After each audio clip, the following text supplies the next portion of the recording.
Imagina dedicar más de 30 años de tu vida a una sola idea. No a una persona, ni a una promesa, sino a una imagen que aparece una noche en un sueño y se niega a desaparecer. Imagina ver ese mundo una y otra vez en tu mente, mientras el resto del mundo te dice que es imposible, que es demasiado caro, demasiado arriesgado, demasiado ambicioso. Y aún así, seguir adelante. Esta no es solo la historia de una película, es la historia de un hombre que decidió no soltar su visión, incluso cuando hacerlo casi le cuesta su carrera, sus relaciones y su propia salud. Un hombre que fue llamado tirano, loco, obsesivo. Un hombre que, en más de una ocasión, estuvo a un solo paso de arruinarse por completo. Mucho antes de que el mundo escuchara el nombre Avatar, antes incluso de Titanic, James Cameron ya estaba escapando de la realidad. No porque no pudiera enfrentarla, sino porque la sentía demasiado frágil. De niño, mientras el planeta se sacudía con guerras, asesinatos y protestas, él encontraba refugio en la ciencia ficción y en la naturaleza. Bosques, ríos, criaturas imaginarias, vida en equilibrio, vida que podía perderse. A los 19 años tuvo un sueño, un bosque que brillaba en la oscuridad, seres que respiraban al ritmo del planeta, un mundo tan vivo que parecía consciente. Cuando despertó, no lo olvidó. Lo dibujó, lo guardó, y sin saberlo, también se encadenó a él. Durante décadas, James Cameron conquistó Hollywood, rompió récords, ganó premios, hizo historia. Pero mientras todos celebraban sus éxitos, él seguía mirando hacia el mismo lugar, ese mundo que aún no existía, ese mundo que la tecnología todavía no podía crear, ese mundo que se negaba a esperar. Hoy vamos a entrar en la mente de un creador consumido por su obra. Vamos a recorrer el camino entre la obsesión y la genialidad. Y vamos a preguntarnos algo esencial. ¿Hasta dónde vale la pena llegar por un sueño? Cuando ese sueño amenaza con devorarte por completo. 16.9b. Du tukte. Mot bai hok no.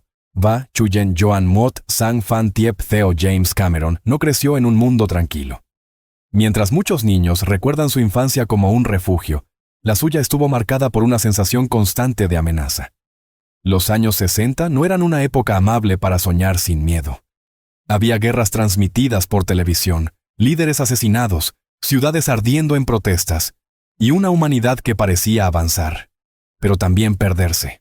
Y sin embargo, Cameron no se encerró. Hizo exactamente lo contrario.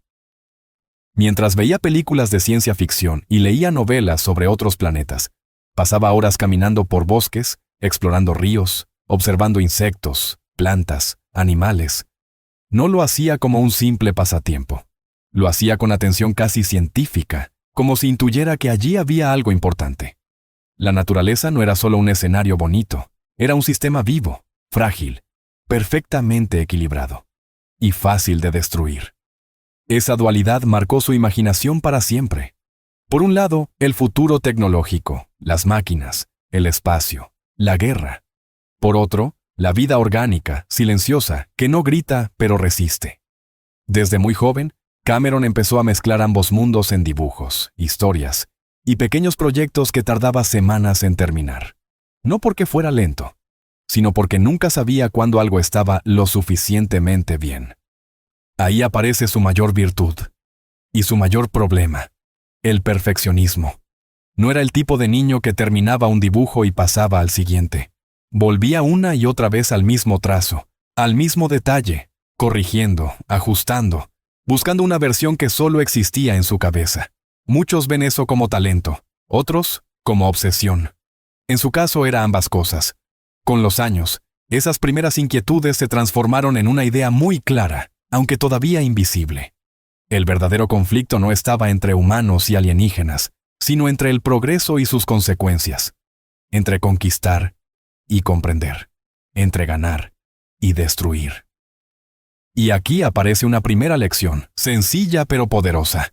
Las grandes historias no nacen de la nada, nacen de miedos reales, de preguntas incómodas, de cosas que nos impactan cuando todavía estamos aprendiendo a entender el mundo. Cameron no inventó Pandora para escapar de la realidad. La inventó porque la realidad le preocupaba demasiado. Pero aún no lo sabía. Todavía no entendía que esas imágenes, esas ideas, ese malestar silencioso, iban a perseguirlo durante toda su vida. Todo seguía disperso, fragmentado. Hasta que una noche, a los 19 años, algo cambió. Una imagen apareció en su mente, y ya no lo dejaría ir. 16-9 Vidu Tukte, Mot Bai Hok No, Bachuyen Joan Mot Sang Fan Tiep Teo. A los 19 años, James Cameron no estaba buscando una revelación. No estaba meditando, ni intentando encontrarse a sí mismo. Simplemente dormía, y sin embargo, esa noche soñó algo distinto. Soñó con un bosque que no necesitaba sol para existir. Los árboles brillaban como fibras ópticas. El suelo respondía a cada paso con destellos de luz. Criaturas surgían entre la vegetación, se elevaban en el aire y desaparecían con una naturalidad inquietante. Todo estaba vivo, todo parecía conectado. Cuando despertó, no sintió euforia, sintió urgencia. Antes de que el mundo real borrara esa imagen, se sentó a dibujar. No uno ni dos bocetos, sino páginas enteras. Árboles, animales, texturas, movimientos. Cada detalle importaba porque temía perderlo para siempre. Ese gesto lo dice todo. La mayoría de nosotros despierta de un sueño extraño y, con el paso de las horas, lo olvida. Cameron hizo lo contrario. Decidió conservarlo. No como una anécdota, sino como una promesa silenciosa. Durante años, ese dibujo lo acompañó. No siempre en primer plano, pero siempre presente. Mientras hacía películas de acción, mientras rompía récords, mientras Hollywood lo celebraba, esa imagen seguía allí, esperando. Como una pregunta sin responder. Aquí hay algo importante que entender. Ese sueño no fue el origen de Avatar en un sentido técnico. No era un guión, no era una historia completa, era algo más profundo, una sensación. La sensación de estar dentro de un mundo que no gira alrededor del ser humano, sino que lo observa.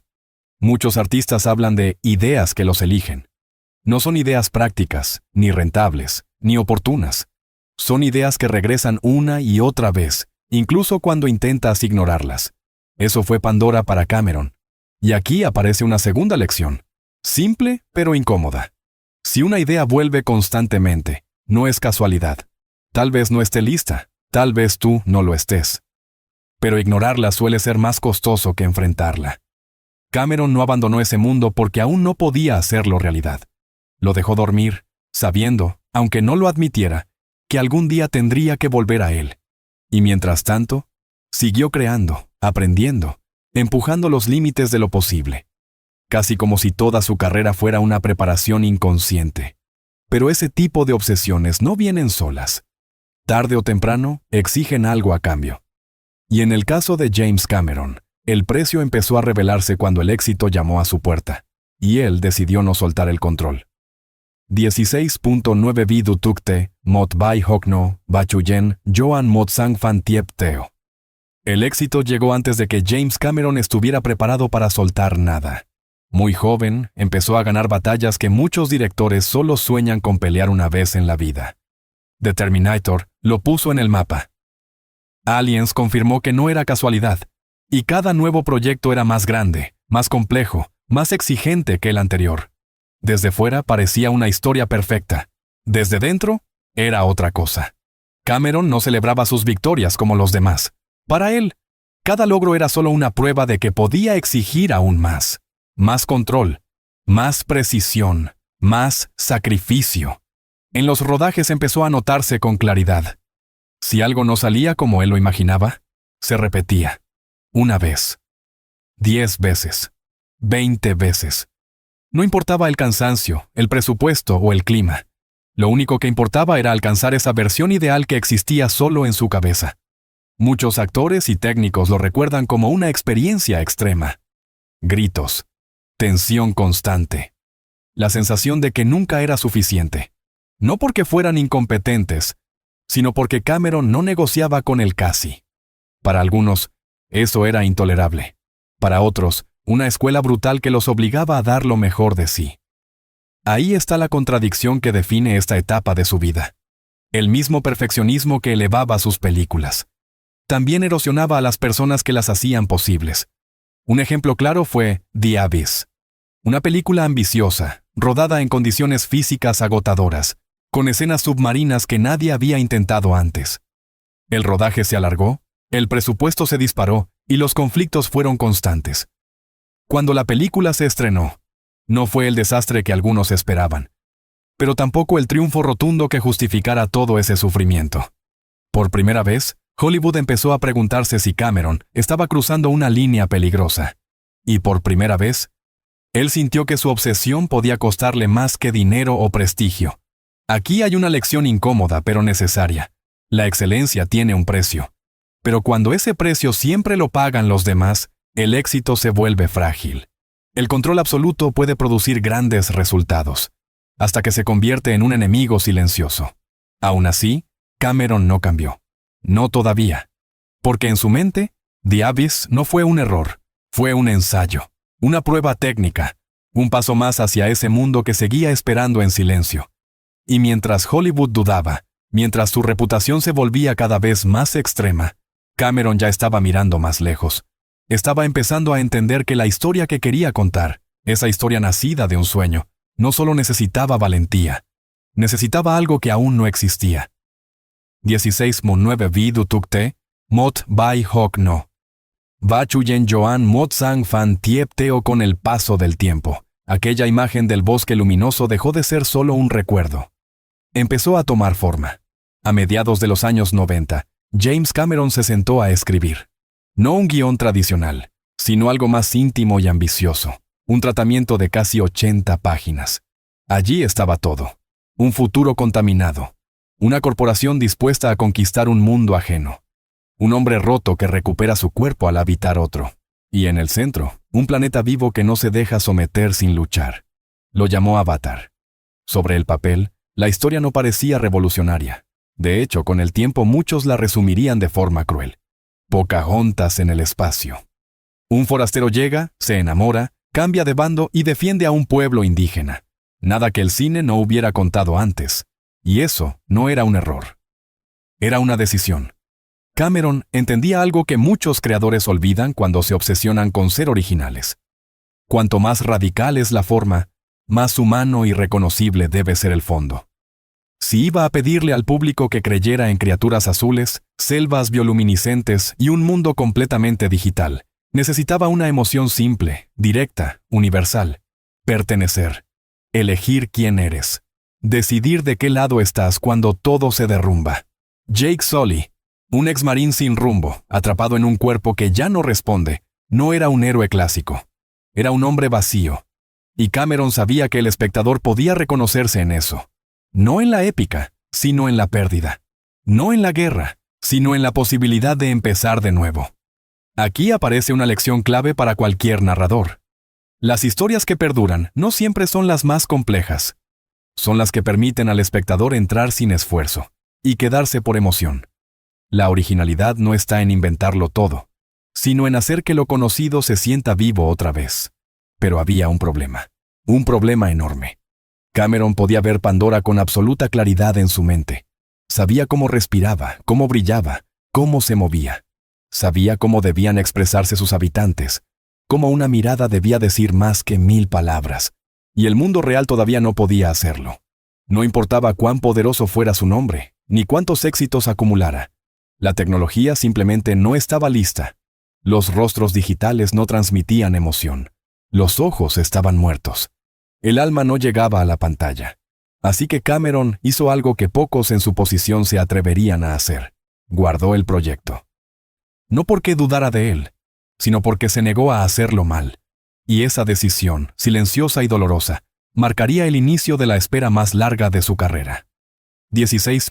Nado Vidu Tuk Te, Mot Bai Hok No, Bachuyen Joan Mot Sang Fan Tiep Teo. Esperar no fue fácil. Para alguien como James Cameron, esperar se sentía casi como rendirse. Durante años, vio cómo la tecnología avanzaba, pero no lo suficiente. Los efectos digitales podían crear monstruos, explosiones, dinosaurios, pero no podían crear miradas, no podían transmitir emoción real. Y para Cameron, sin eso, Avatar no tenía sentido. Él no quería personajes espectaculares, quería personajes vivos. A finales de los 90, el cine empezó a llenarse de criaturas generadas por computadora. Algunas impresionaban, otras inquietaban, Había algo extraño en esos rostros. Se movían, hablaban, pero no sentían. Ese fenómeno tenía un nombre, aunque muchos aún no lo conocían. El Valle Inquietante. Cuanto más se parecía algo a un ser humano, más notábamos lo que le faltaba. Cameron lo veía con claridad. Si los Na'vi no podían expresar tristeza, amor, rabia o duda como una persona real, el público jamás conectaría con ellos. No importaba cuán hermoso fuera Pandora si sus habitantes parecían vacíos. Así que tomó una decisión radical. En lugar de forzar la tecnología, decidió ayudar a crearla. Mientras Avatar esperaba en un cajón, Cameron dirigió documentales, exploró el 3D, experimentó con cámaras nuevas. No eran desvíos, eran entrenamientos. Cada proyecto le permitía probar sistemas, cometer errores, entender hasta dónde podía llegar y dónde aún no. El punto de inflexión llegó cuando vio algo distinto en la pantalla. Primero fue Gollum, en El Señor de los Anillos. No era perfecto, pero por primera vez un ser digital parecía tener conflicto interno, dolor, contradicción. Más tarde, películas como The Polar Express mostraron avances en captura de movimiento, aunque también dejaron claro lo difícil que era cruzar esa frontera. Cameron entendió el mensaje. El camino existía, pero todavía era inestable, y él no estaba dispuesto a construir su obra más personal sobre una base frágil. Aquí aparece una lección silenciosa, pero poderosa. No todo fracaso es una señal para abandonar. A veces es una señal para prepararse mejor. En un mundo obsesionado con la velocidad, saber esperar puede ser el acto más valiente.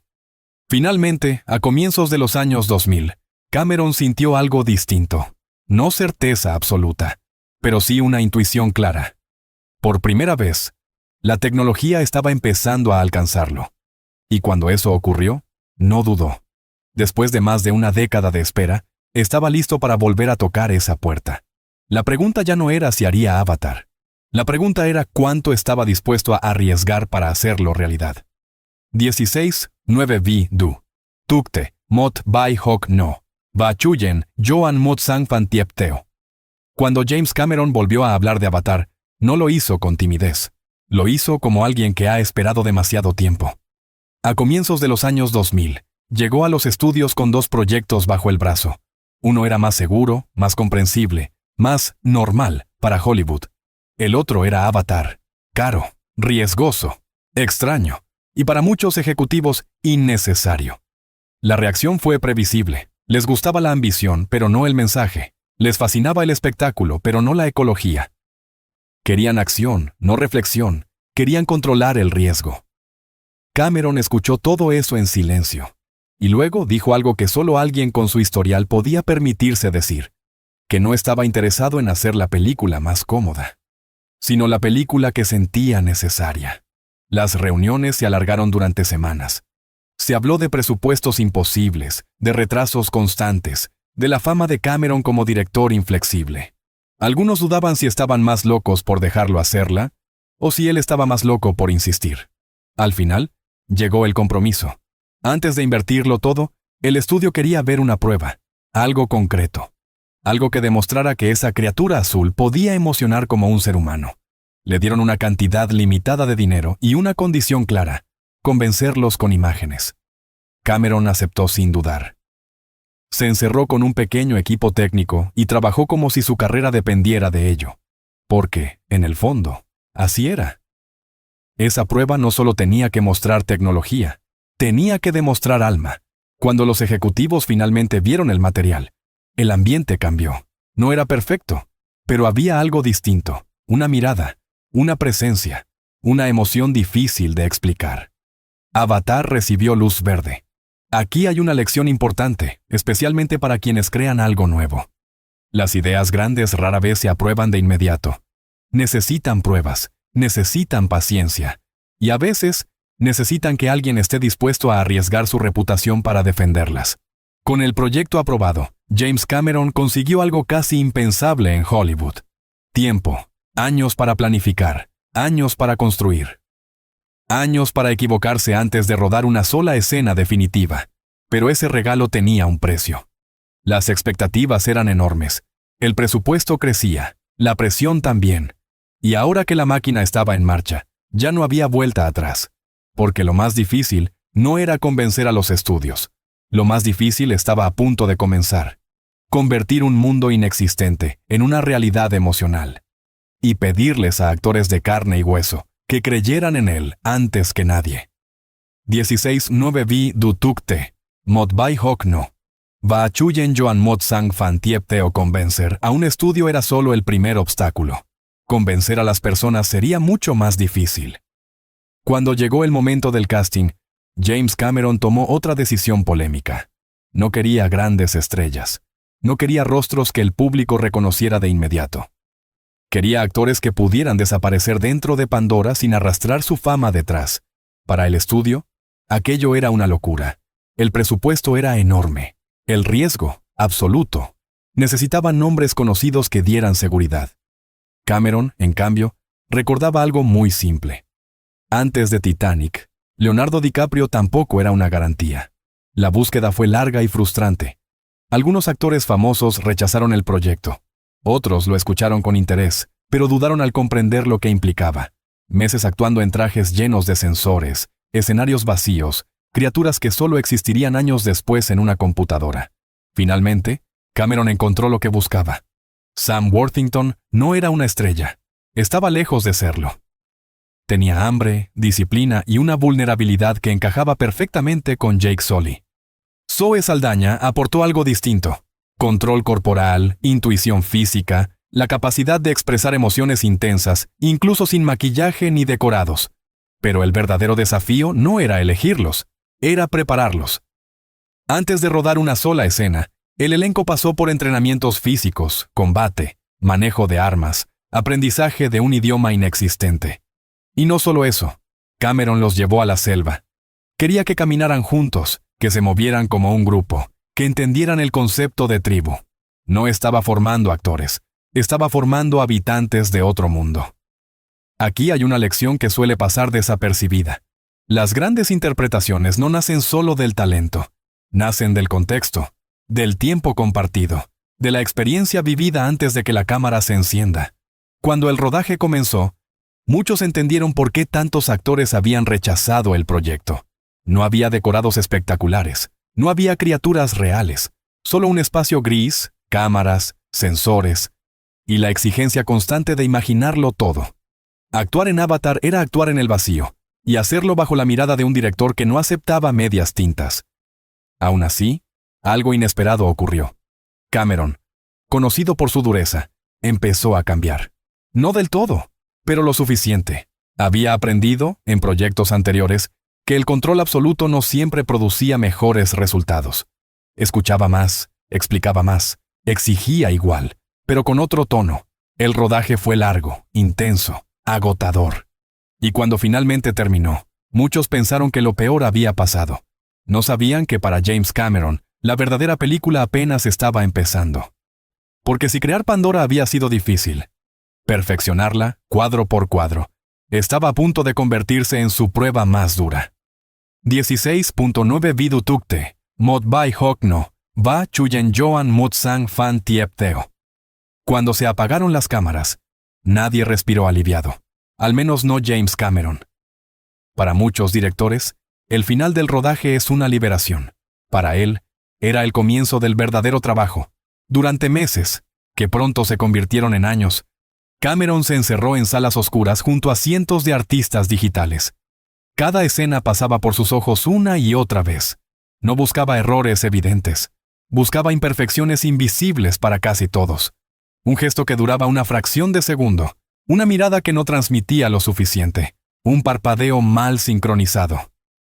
Había planos que tomaban semanas en completarse, y que él pedía rehacer por un detalle mínimo. No por capricho, sino porque sentía que, si el público notaba algo extraño, aunque no supiera explicarlo, la ilusión se rompería. Los equipos de efectos visuales trabajaban bajo una presión constante. Sabían que cada píxel podía ser cuestionado, pero también sabían algo más. Estaban participando en algo que nunca se había hecho antes. Hubo un momento clave. Un plano sencillo en apariencia. Neytiri llorando. Nada de explosiones. Nada de espectáculo. Solo emoción. Cuando Cameron lo vio terminado, guardó silencio durante unos segundos. Luego dijo una frase que el equipo nunca olvidó. Ahora, Esto es cine. Ese instante justificó meses de agotamiento, porque por primera vez, Pandora no solo se veía real, se sentía real. Aquí surge una lección difícil de aceptar. La excelencia verdadera no se alcanza rápido. Requiere repetir, corregir, volver atrás, incluso cuando todos quieren avanzar. Pero también exige saber reconocer cuando algo ya funciona. Cameron rara vez se permitía ese momento. Y el precio empezó a notarse. Dormía poco. Trabajaba más de 15 horas al día. A veces ni siquiera regresaba a casa. Se quedaba dormido en el estudio y volvía a empezar. Su cuerpo se agotaba, pero su mente seguía empujando. Mientras tanto, fuera de esas salas oscuras, el mundo comenzaban a hablar de Avatar, algunos con entusiasmo, muchos con desconfianza. Demasiado CGI, demasiado larga, demasiado rara. Cameron ya había vivido eso antes, con Titanic. Sabía que el ruido previo al estreno no significaba nada, pero aún así, cuando el calendario avanzó y la fecha de estreno se acercó, sintió algo nuevo.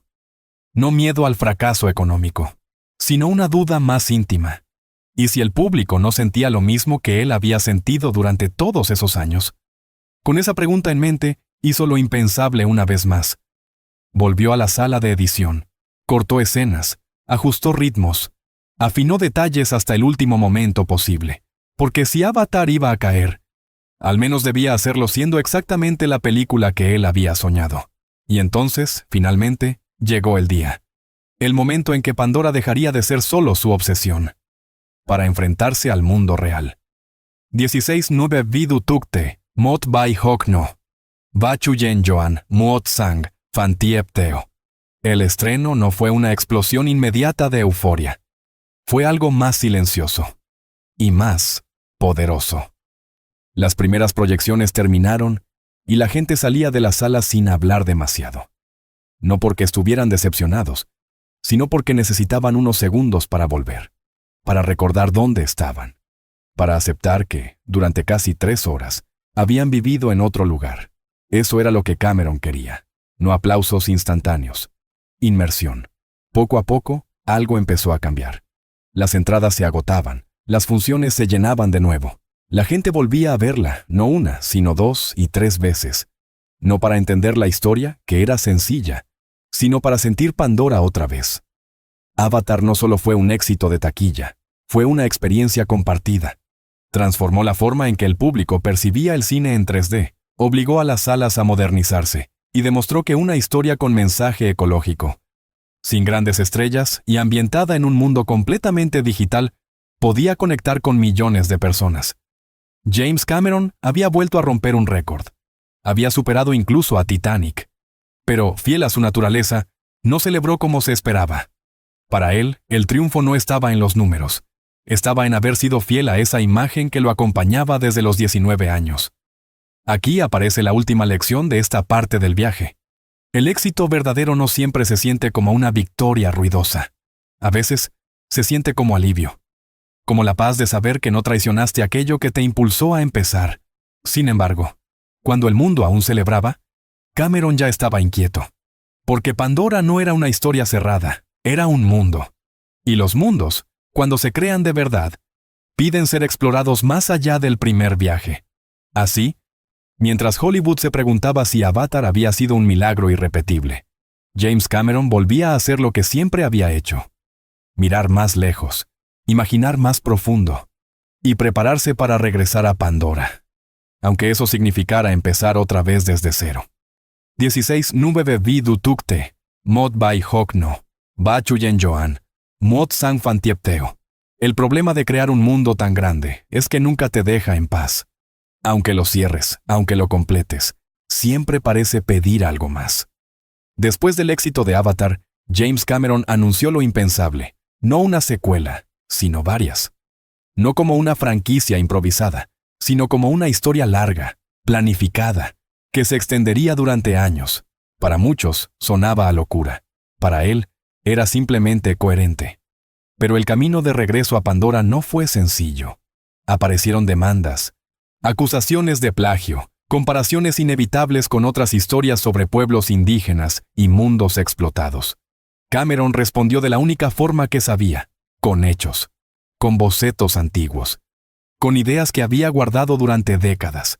No necesitaba demostrar originalidad absoluta, solo necesitaba demostrar honestidad creativa. Mientras tanto, el mayor desafío volvía a ser técnico. Si la primera Avatar había conquistado la selva, la siguiente debía conquistar el océano. Y filmar bajo el agua con captura de movimiento no existía. Simplemente no se hacía. Cuando los técnicos le dijeron que era imposible, Cameron respondió algo muy suyo. Entonces tendremos que inventarlo. Construyó tanques especiales, desarrolló nuevos sistemas y pidió a sus actores algo más que actuación. Les pidió control del cuerpo, de la respiración, del miedo. Kate Winslet llegó a aguantar varios minutos bajo el agua en una sola toma, no como espectáculo, como parte del compromiso con ese mundo. Aquí aparece otra lección, más silenciosa. El verdadero avance no viene de repetir fórmulas exitosas. Viene de volver a ser principiante, incluso cuando ya lo has logrado todo. Avatar.